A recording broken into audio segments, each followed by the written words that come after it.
Imagine you're a nurse in colonial Lagos. You wake up before sunrise, iron your chic white uniform, walk into an hospital that smells like bleach, sweat, and British superiority. You treat patients all day, you calm crying family, you clean wounds, you save life. But somehow, the British nurse who just arrived from London 6 months ago with the personality of an expired mayonnaise gets higher pay, nicer housing, better food, and more authority, while you, the African black nurse, doing 80% of the work, get treated like hospital furniture with emotion. Yeah, not good.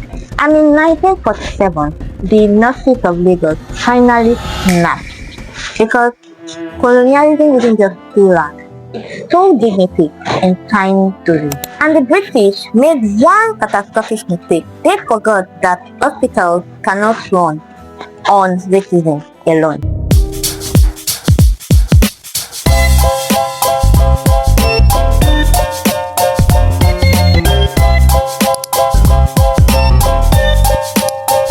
Welcome to Nigeria Untold, because history isn't sunshine and jello. And on today's episode, we are talking about the 1947 Lagos Nurses Strike. This study, 1940 Lagos, the city is buzzing, yellow taxi honking, market women hailing prices, sailors serving the port, gramophone playing high life music, British officers working aggressively in wool uniform designed entirely for a different climate. And in the midst of all this chaos, Colonial Hospital. Big white building meant to symbolize civilization. At least that's what the British said. But inside, that's a different story. Because colonial hospitals operated like tiny western kingdoms. European patients often received cleaner wards, better food, faster attention, imported medicine.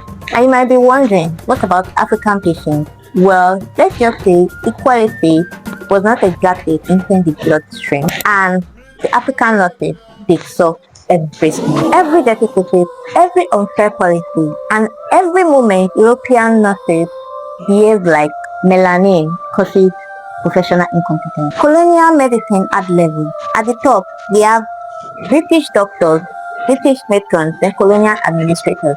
And beneath them all, we have African nurses doing all the labor. Oh, and beneath even that, we have colonial nurses for black workers, which was basically non-existent. African nurses were expected to obey instantly, work long hours, remain grateful, and never challenge authority. Meanwhile, British officials treated hospitals like military camps with thermometer.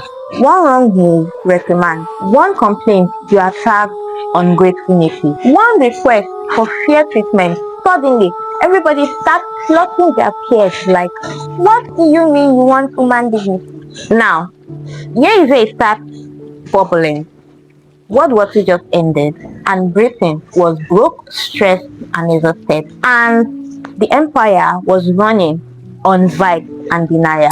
Meanwhile, in Nigeria, prices were rising, food became expensive, workers were struggling, and salary was embarrassingly low.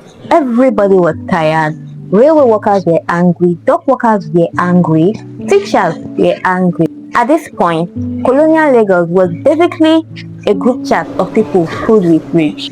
Then came the 1945 general strike, and that changed everything. Because Nigeria suddenly realized something. They realized that, wait, if we stop working, the British start panicking. That realization spread everywhere, especially in hospitals. Now imagine the atmosphere in these hospitals. Long shifts, disrespect, exhaustion. An African nurse watching the British staff enjoy privileges they could only dream of. And little conversations start happening in corridor, in staff quarters, during breaks. Tiny, dangerous whispers. Whispers like, what exactly are we tolerating here? Because here's the thing colonial governments never understand. Oppression survives best when people are isolated. The moment workers start comparing experiences, empires start developing testing. See, the colonial administration expected rebellion from dock workers, railway workers, even political activists. But nurses Those women in neat white uniform cheering for patients, the British underestimated them badly.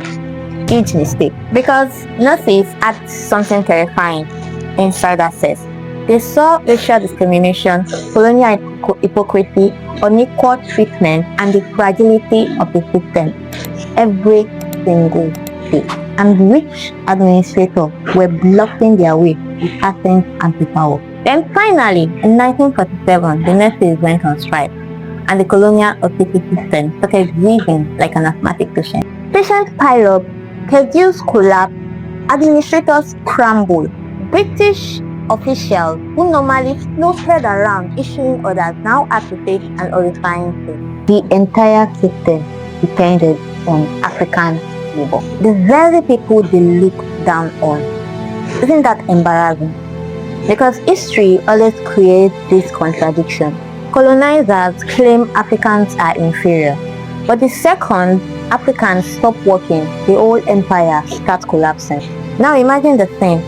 British administrators sweating to their uniform, hospital officials rushing to corridors, meeting, emergency discussion, confusion, and somebody probably shouting, "Can't we just order them back to work?"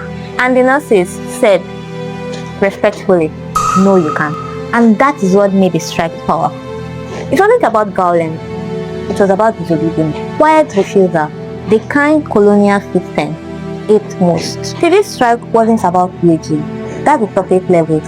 Underneath, it was about dignity, about Africans rejecting the logic of colonial rule itself. Because colonialism depended on hierarchy, British superiority, African obedience, and silence. And these African nurses disrupted all three in pressed white uniform. Honestly, this is an iconic behavior. Now here is the most iconic part. The British constantly described colonialism as a civilizing nation. Meanwhile, African workers sustained the economy and African labor kept the colony running. So who exactly was civilizing who here? Because from outside, colonialism looked polished, but underneath, it was held together by all the Nigerians doing all the actual work, like a luxury car powered by suffering and audacity. And that's what made the 1947 Lagos North strike fascinating, because it exposed something the British were trying so hard not to admit out loud. The empire was not invincible. It was totally dependent on the very Nigeria it disrespected daily.